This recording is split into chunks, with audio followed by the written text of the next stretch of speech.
is destined for better deeds, and who will, what can, set limits to our onward march. Mapapalawak natin ang ating ekonomiya kung makikipagkalakal tayo sa kanila. Negosyo o kalayaan, bayan o sarili, pumili ka! Isang direksyon lang pag-auto! Huwag aksihin ng bala! Huwag! Sugat mga kababayan! Unleash hell!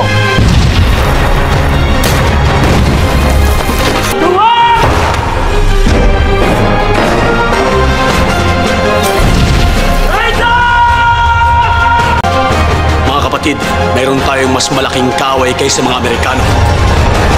Ang ating sarili.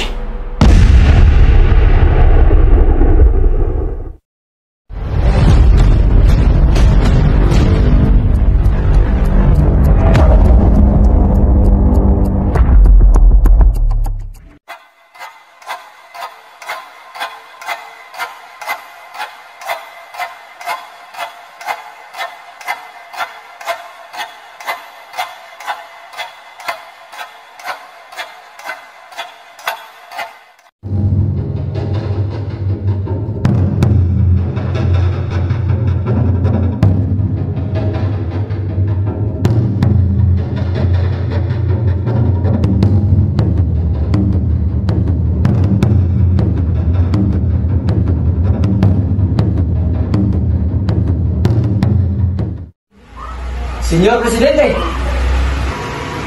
walang patutunguhan ang pagtatalo natin dito. Lalo lang lalakas ang Amerikano. Lusubin natin sila. Habang kakunti pa lamang sila para mapalaya sila sa Manila at mapasakamay natin ang Intramuros. Nasa kamay natin ang Carpet Bayan at may 40,000 katao na tayo. 5,000 lamang ang Amerikano. Kaya natin silang mapatalsik sa bayan na ito. Naipadala ko na sila RDLS at Brain Camino para makipag-usap ng kapayapaan ng General Utis. Pinaglalaruan lamang nila tayo. Ang balita ay may paparating raw na 7,000 pang mga sundalo na magpapalakas ng kanilang hanay. Tingnan nyo, tama si General Luna. Kailangan natin kumilos sa lalong madaling panahon. Kaaway din ng Espanya ang Amerika. Ang kaaway ng aking kaaway ay tuturing ko rin kaibigan. Tinalaban nila ang mga Amerikano sa Cuba. Sinakop ba nila ang Cuba? Hindi, di ba? Tinulungan nila mga Cubano sa Spain. Ang mga Espanyol ay wala tayong dapat ikabahala dyan.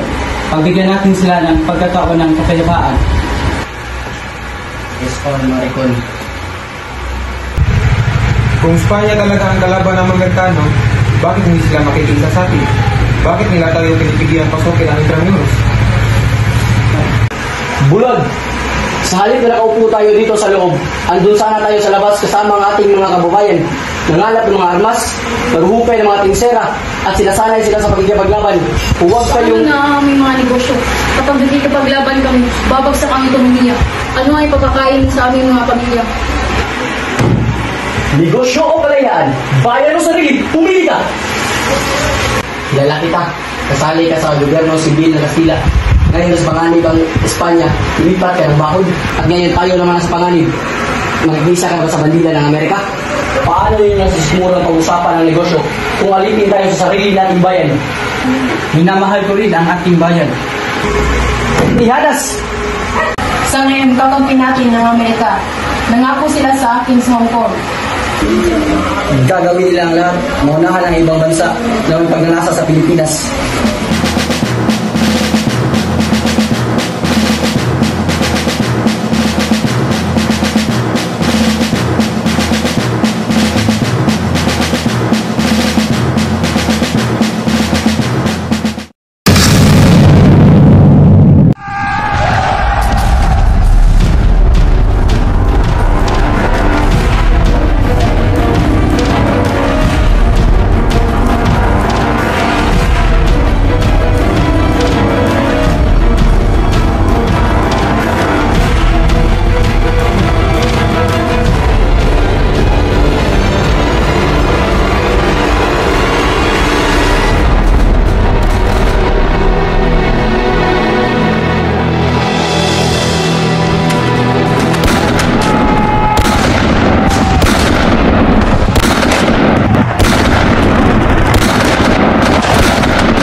Ma'am, look alert. Hold! I said hold!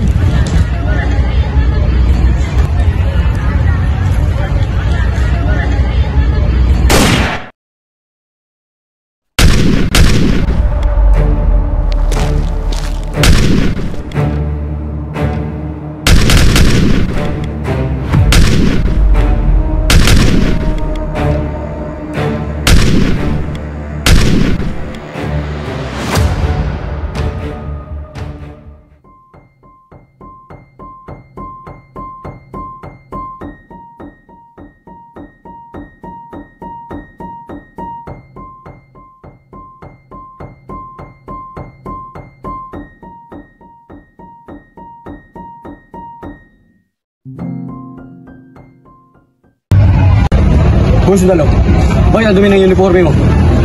Sinta ka? Di ka ba? Lagi ang buhok mo. Sa pagbalik ko, dapat napapagupit ka na. Kung di, papatayin kita.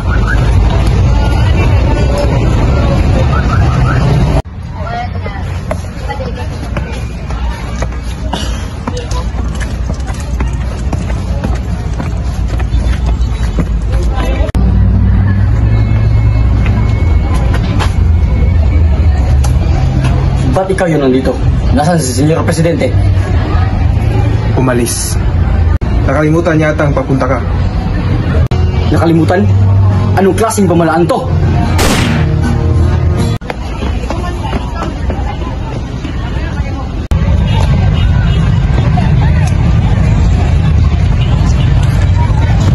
Sino ang tanggal na papunta?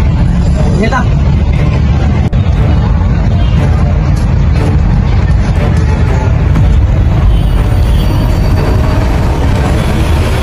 Pinakulong na kita. Bakit nakalagi?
Igawas! Nadali na! Hold up, ne! Ang bimo uyang! Puti uyang!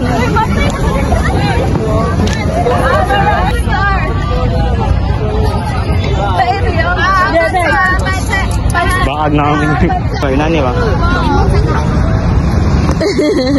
Mag-imagine ko. Sige daw. Hindi kailangan. Anong mapiliin nyo? Lang. Negosyo o sarili? Bayan o! Oh! Naku lang, oh!